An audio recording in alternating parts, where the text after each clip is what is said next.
Hi, in this module, I'm going to speak about the topic content marketing campaigns.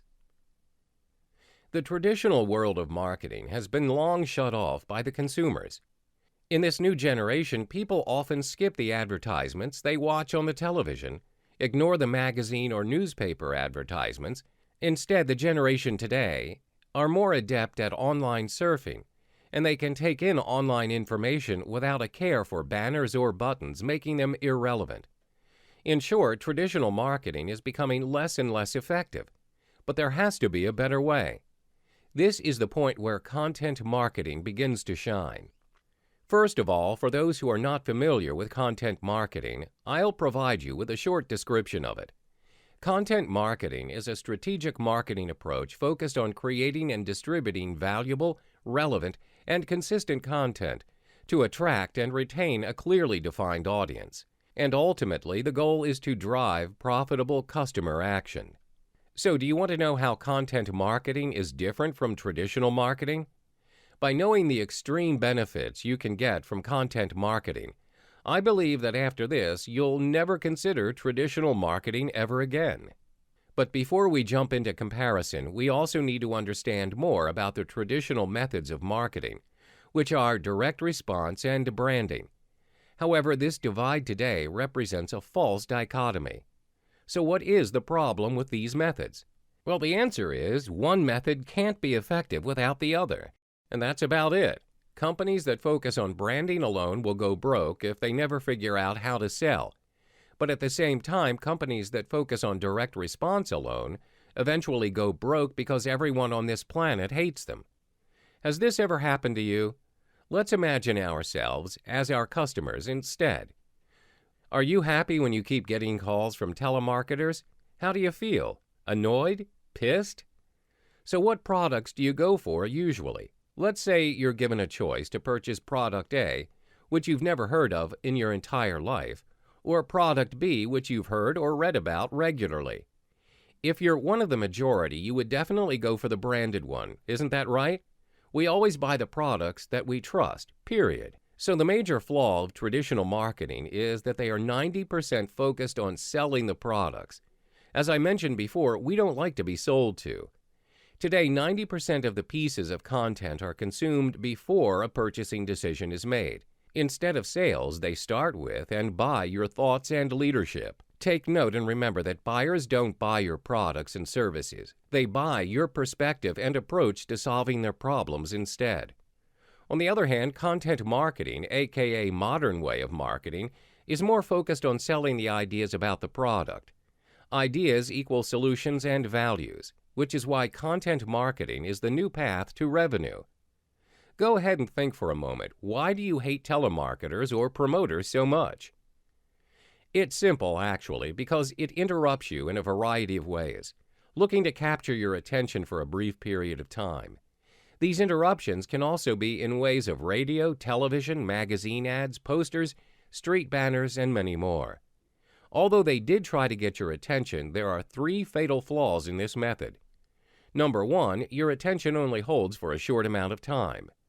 Number two, oftentimes you are interrupted instead of being offered something valuable. The outcome of this is you get pissed, you hate it, and you will not buy. Number three, this traditional publicity tends to be expensive, especially if all the campaigns are not successful. Now, I'll explain to you why content marketing is the winning solution.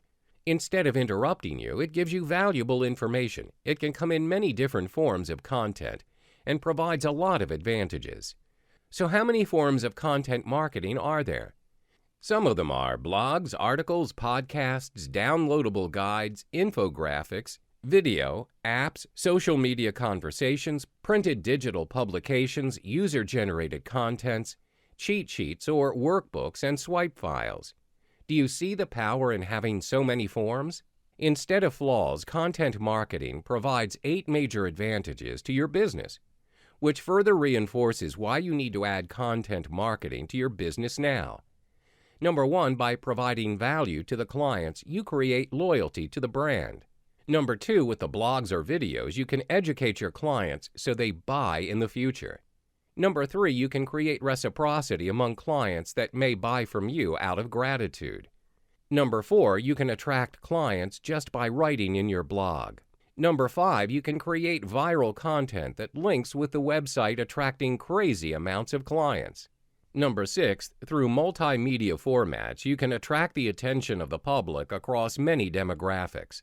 Number 7, it's so much easier to put up content on the internet than on the television, radio, or magazines, etc. Number 8, it's totally inexpensive. Moreover, content marketing costs 62% less than traditional marketing and generates 3 times as many leads. Do you still need to ask why you should go for content marketing?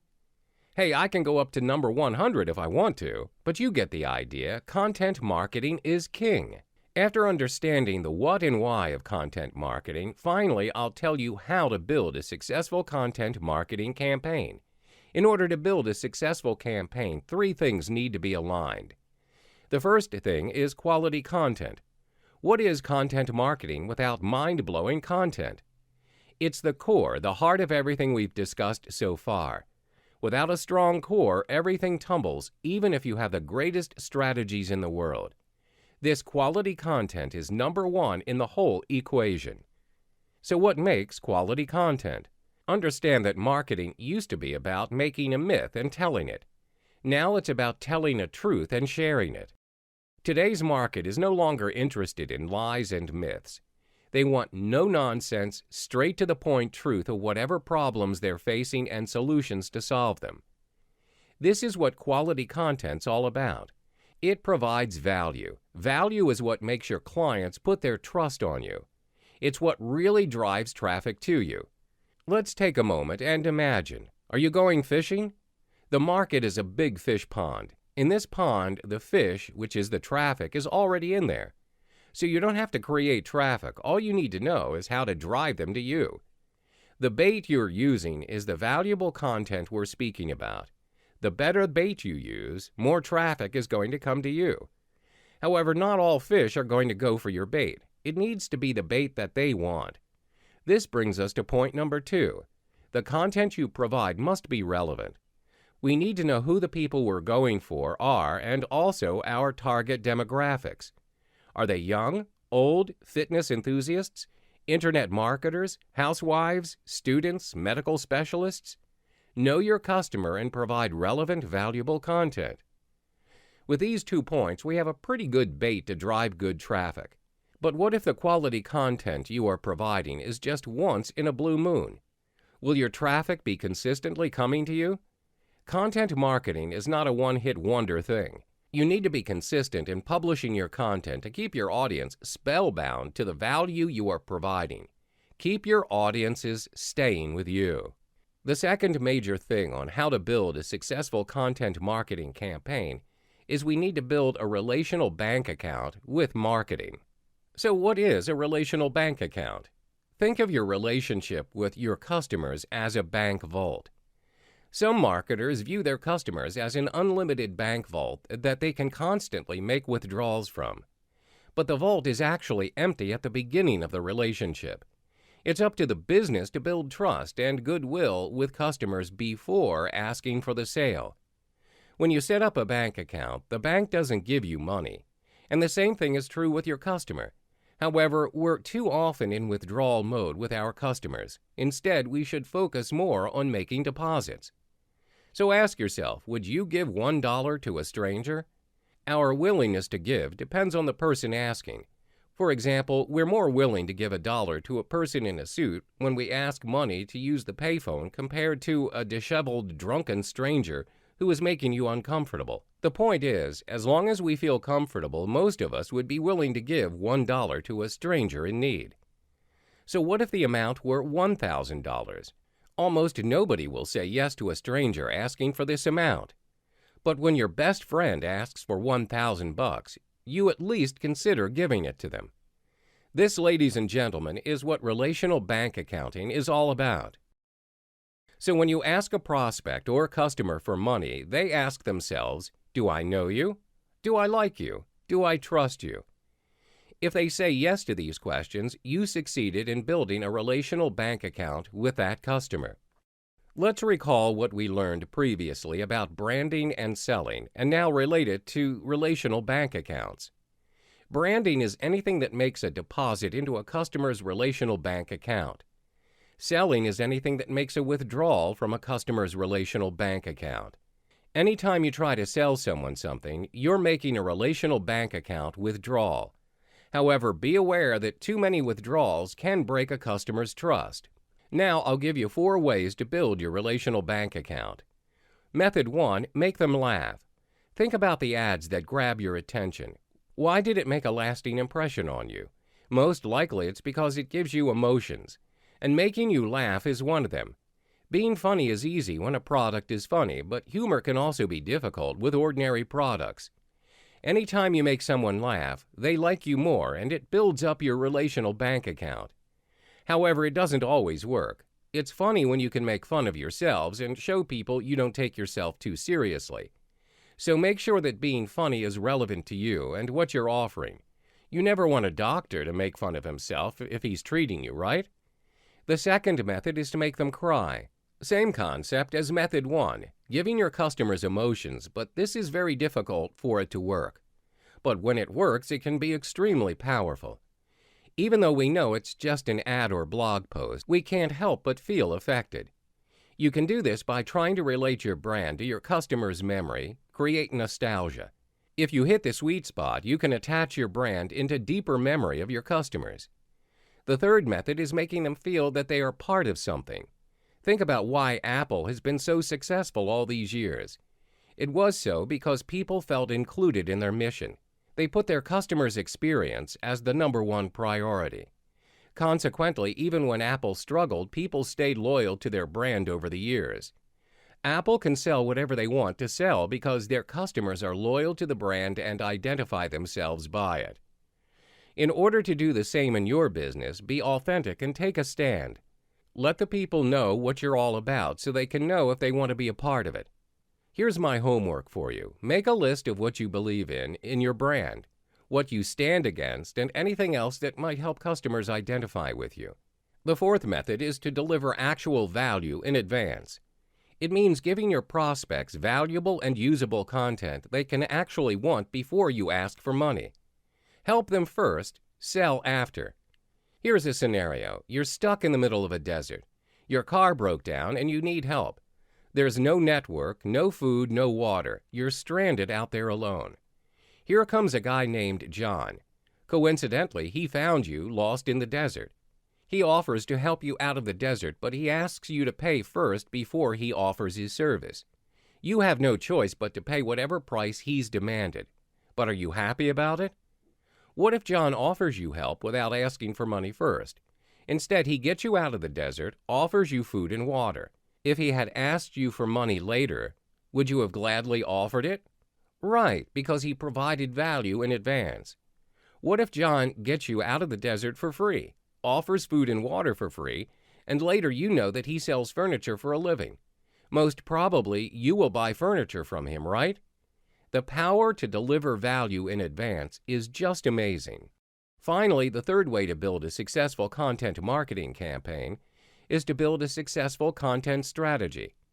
Now that you have great quality content with fantastic relationships with your prospects, without an effective documented marketing strategy, do you think you can make the maximum profit possible? 97% of effective content marketers have a strategy. So if you don't have one, I truly encourage you to have one now. Question is, how to build a successful content marketing strategy. If you're new to creating a strategy, don't worry because I'm going to give you 7 simple steps to build a killer strategy. Step 1 is know your objectives. To create any well-planned strategy, you need to ask questions. So always ask questions. Why are you doing what you're doing? Is content marketing going to increase brand awareness among your audience? Is it going to help increase sales? Is it going to increase your customers' loyalty? Write them down. All these questions will give you so much clarity about your business, plus it gives you a lot of motivation to succeed. Clarity is power. Also, remember to always know your why before the how. Step 2 is know your one big thing. Guess what? Someone else has already thought of your great idea. So what makes you and your content special? What makes you unique? Usually, the big thing is not your product or your services. It's your story. It can also be your company's soul that shines in content marketing. So think for a moment and write down your one big thing. Step 3 is tracking or taking measurements. Why do you do that? The answer is simple. To know if your content is working, it helps to achieve your objectives. The metrics you're tracking have to be congruent to your business objectives. Are you tracking your audience's brand awareness, their consumption, your sales, the amount of leads you're generating?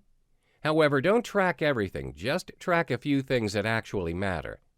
Now, write down what you're going to track in order to know if your content's working. Step 4 is to know your audience. Ask yourself, who are they? What do they like? How do they spend their time? What influences them? Write them all down. You need to know them in order to attract them.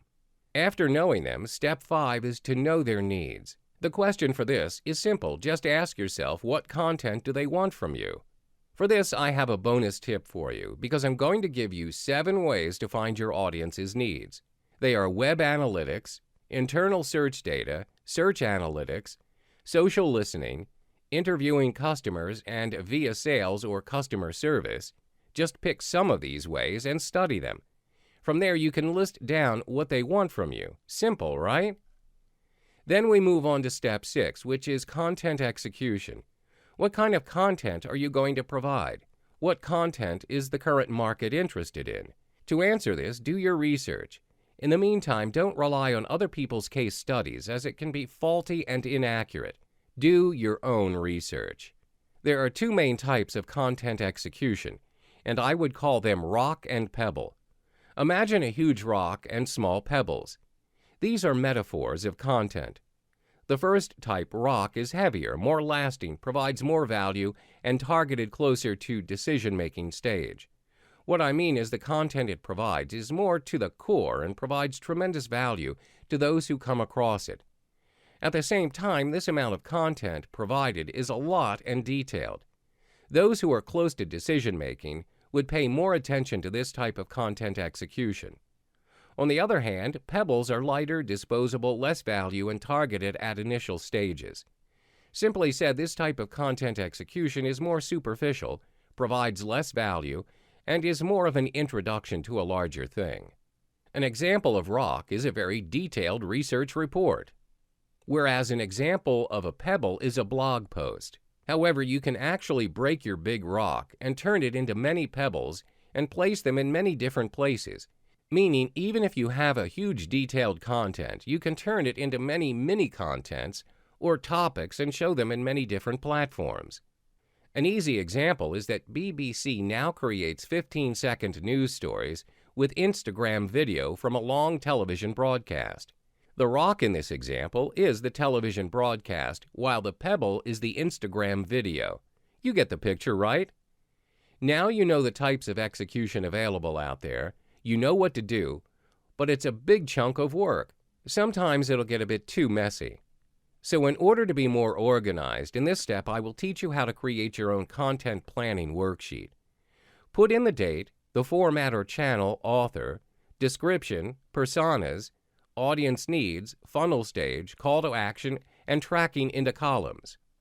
Here's an example of a planning worksheet to help keep you organized. As you can see, there are different columns with different categories written on it. But it is best that you make those words short and clear. I'm sure that you do not want the planning to be messy and difficult for you to read. Remember, it's always good to have your work organized. After planning them out, schedule them. Put your content strategy on a detailed calendar with views by week, month, quarter, and year. You can use Excel or Google Doc for it. If you want an upgrade in scheduling, you can also go for dedicated software. After you schedule it, everything will be in place and execution will be easy. The final step is to build a killer strategy via content amplification. Understand that your content is fire, social media is gasoline. Why? Because the fact that you created some content doesn't mean anyone will see or care about it. You must market your marketing and create a distribution plan for each piece of content.